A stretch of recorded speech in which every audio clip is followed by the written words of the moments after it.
Welcome to Advanced Dual Health and Life Coach Certification. Today we're going to discuss ethical considerations and professional standards, specifically exploring cultural competency in coaching conversations. Let's start with an introduction. Understanding and practicing cultural competency is one of the most critical skills for a life and health coach. Cultural competency is the ability to effectively interact, engage, and communicate with individuals from diverse cultural backgrounds in an inclusive, respectful, and sensitive manner. It goes far beyond merely acknowledging diversity. It acknowledges cultivating a genuine respect for and understanding of cultural differences, tailoring coaching approaches accordingly, and actively addressing unconscious biases that might hinder the coaching process. Here are some key points of learning. Understanding culture and its influence on coaching conversations. The explanation. Culture can be defined as the shared beliefs, values, norms, and practices of a specific group of people. It influences behaviors, decision-making, communication skills, and priorities. Within coaching conversations, culture often affects how clients express their goals and challenges, view perspectives and personal growth, and respond to feedback. Ignoring cultural factor risks disconnecting from the client's true needs or inadvertently creating discomfort or mistrust. Examples: communication styles. Some cultures value direct communication, while others may emphasize subtle, indirect messaging. A coach accustomed to direct feedback may unintentionally intimidate a client from a more reserved culture. Perceptions of health and wellness.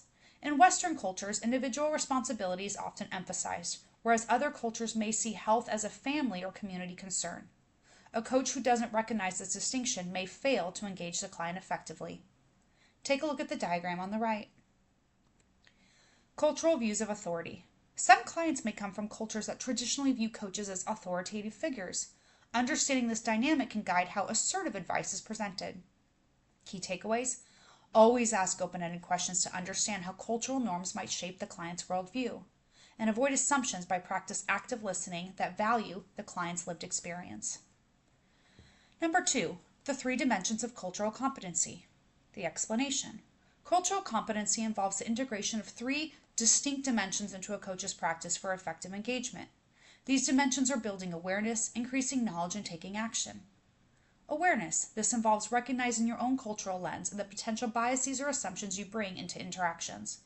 It requires self-reflection and an openness to challenge ingrained habits. Example activity for coaches: keep a reflective journal where you jot down instances of cultural misunderstandings or assumptions and explore what led to them. Knowledge: understanding the cultural traditions, norms, and challenges that may influence a client's behavior. Knowledge equips you and the contextual background necessary to notice when culture impacts the coaching dynamic. Take a look at the diagram of components of cultural competence. Example for life coaches. When working with immigrant clients, research transitional challenges and how they affect mental health and motivation. The action: translating awareness and knowledge into tangible behaviors while coaching. This includes modifying communication techniques, asking cultural relevant questions, and addressing power dynamics. Example for action in health coaching. During nutritional plans with a client from South Asia, take into account traditional dietary patterns like vegetarianism or fasting during religious observances. Key takeaways: cultural competency is cyclical. Self-awareness must continually evolve alongside growing cultural knowledge and responsive actions. Number 3, how implicit bias shapes coaching conversations. The explanation. Implicit biases are unconscious attitudes or stereotypes that influence how we perceive and interact with others. These biases often emerge during coaching sessions and create barriers to building trust. Cultural competency requires actively identifying and addressing these biases to ensure that our guidance is impartial and inclusive. Examples of implicit bias in coaching. Socioeconomic bias. Assuming a client cannot afford premium health solutions solely based on their appearance or occupation. Gender bias. Suggesting overly aggressive fitness goals for male clients while offering more reserved goals for female clients. And cultural bias. Offering advice without fully understanding a client's spiritual or cultural practices, in other words, fasting or food preferences. Take a few moments to review the diagram on the right, which highlights stereotypes, microaggressions, and implicit bias. Strategies to mitigate bias. Use tools like the implicit association test of the IAT to uncover hidden preferences. Engage in mindfulness exercises before sessions to clear preconceived notions. And practice reframing. Intentionally question the automatic assumptions you make about a situation or client's goals. Key takeaways: recognizing your biases is the first step to mitigating them, allowing you to approach clients with neutrality and empathy. Culturally responsive coaching techniques. Here's an explanation. Culturally responsiveness is the ability to recognize cultural nuances and adapt your coaching approach to fit the client's unique needs. This ensures that clients feel respected and supported in their growth. Techniques: ask for context. Instead of making assumptions, ask questions about cultural traditions, family dynamics, or values tied to their goals. Example question for a health coach: are there any traditional practices or beliefs that guide how food is chosen or prepared in your household? Take a few moments to review this diagram below on culturally responsive taxonomy. Tailor goals culturally. Help clients frame their goals in a way that align with their culture and values.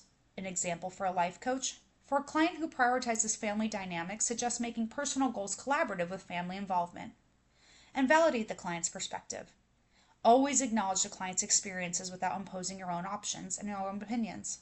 Validation builds trust and encourages openness. Address cross-cultural misunderstandings. When misunderstandings arise, approach them with humility and a willingness to learn. An example conversation: I realize I might have misunderstood your point earlier. Could we revisit it so I can fully understand what you mean? Key takeaways. Cultural responsiveness requires a lifelong commitment to adapting your methods as needed, ensuring the client remains at the center of the coaching process. Number 5, the role of intersectionality in coaching. The explanation. Intersectionality is the concept that individual identities are shaped by multiple overlapping factors, such as maybe race, gender, socioeconomic status, nationality, and disability. These identities interconnect to produce unique experiences of privilege and disadvantage. Effective coaching must consider these intersections. For example, a female immigrant client may face barriers such as systemic discrimination based on nationality, paired with cultural pressures to prioritize family roles based on gender norms. Recognizing such dynamics allows for crafting empowering action plans. Tools for coaches. Identifying privilege maps. Encourage clients to explore where they identify processes and provide advantages or disadvantages in reaching goals. Holistic coaching assessment. Develop intake forms that address intersectional factors like accessibility, family obligations, and religious practices. Key takeaways. Intersectionality reminds us that no two clients experience life in the same way, even when they belong to the same broader cultural group. Building cultural humility. The explanation. Cultural humility, it really complements cultural competency by emphasizing continuous learning, openness, and willingness to correct errors when engaging with clients. It moves beyond mastery into collaboration, allowing clients to define their cultural identities for themselves. Practices for building cultural humility. Educate yourself, seek feedback, and learn from your mistakes. Take a few moments to review each example and the benefits of cultural humility. Examples. If a client corrects a cultural misstep, in other words, incorrect terminology or assumption, respond with gratitude and a willingness to improve, such as saying, "Thank you for clarifying. I appreciate you teaching me, and I'll make an effort to be more mindful moving forward." Key takeaway. Cultural humility is dynamic and focuses on fostering mutual respect and collaboration. Cultural competency in coaching isn't just a skill. It's a commitment to creating meaningful connections across cultural divides. It requires awareness, knowledge, action, humility, and adaptability. By integrating these principles, life and health coaches can empower clients in truly authentic ways, honoring their strengths while respecting their unique contexts. Best practices for coaches. Developing cultural competency requires deliberate practice and a commitment to lifelong learning. Below are the best practices with real-life applications and examples to help coaches develop this critical skill. Number 1, practice self-awareness. The description. Regularly assess your cultural perspectives, assumptions, and biases to understand how they influence your coaching. Example activity. Maintain a reflective journal where you note cultural challenges from client sessions and analyze how they were handled. Why it's important. Awareness prevents unconscious biases from shaping your coaching interactions.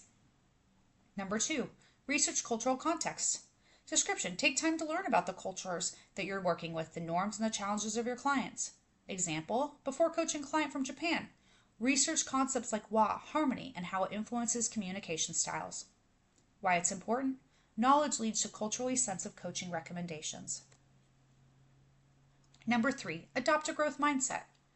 Approach cultural competency as an ongoing process, admitting when your mistakes and seeking feedback to improve. If a client points out that a recommendation doesn't align with their culture, adjust your approach with humility and gratitude. Why is this important? It demonstrates respect and fosters trust with the client. Leverage open-ended questions. Use inclusive, exploratory language to understand the client's unique cultural influences. For example, how does your family or community support you in achieving your wellness goals? And why is this important? It encourages a comprehensive understanding of the client's context. Foster inclusive communication. Adapt your communication style to align with the client's perspectives and cultural norms. For example, use indirect feedback or more visual goal trackers when working with clients from different contexts and cultures like Korea or India. And why is this important? It builds rapport and ensures your message is understood as intended. Set culturally relevant goals. Collaborate with clients to create objectives that align with their values. For example, for a client with a strong family tie, integrate family dynamics into health management goals, such as a family meal prep session, and ensure that goals feel authentic and attainable. Establish a referral network. Create connections with culturally specialized professions so that you can provide holistic client care beyond their expertise. For example, partner with therapists specializing in immigrant mental health or dietitians knowledgeable about kosher or halal guidelines. Why is this important? It demonstrates professionalism and prioritizes the client's well-being. And engage in ongoing education. Attend seminars, read literature, and participate in workshops. Why is that important? It expands your understanding and keeps cultural competency practices current. Use visual tools. Create culturally inclusive goal-setting charts or progress trackers. And use bilingual tools for clients who are non-native English speakers. Why is this important? It reduces misunderstanding and increases accessibility. And then number 10, celebrate diversity. Show appreciation for cultural differences and celebrate your client's strengths. Acknowledge a client's resilience in balancing cultural expectations with personal goals, because this fosters positivity and motivates progress. Coaches who prioritize cultural competency not only develop stronger relationships with their clients, but they achieve better outcomes. Here are some summary tables to review what you've learned. Table 1, cultural dimensions and coaching impacts. Here you will see the cultural factor, definition, example in coaching, impact on conversation, and strategies to adapt. Take a few moments to review the communication style, health perception, view of authority, time orientation, and religious practices. Table 2, dimensions of cultural competency. Take a few moments to review each dimension: awareness, knowledge, action, humility, and reflection. Table 3, the impacts of implicit bias on mitigation strategies. Here you will see the type of bias, the definition, the example in coaching, and the impact on outcomes. Let's walk through an example. Gender bias. Definition: stereotypes regarding abilities and goals by gender. Example in coaching: making more lenient plans for women or aggressive goals for men. Impact on outcomes: misrepresents client's needs and demotivates client. Table 4, culturally responsive coaching techniques.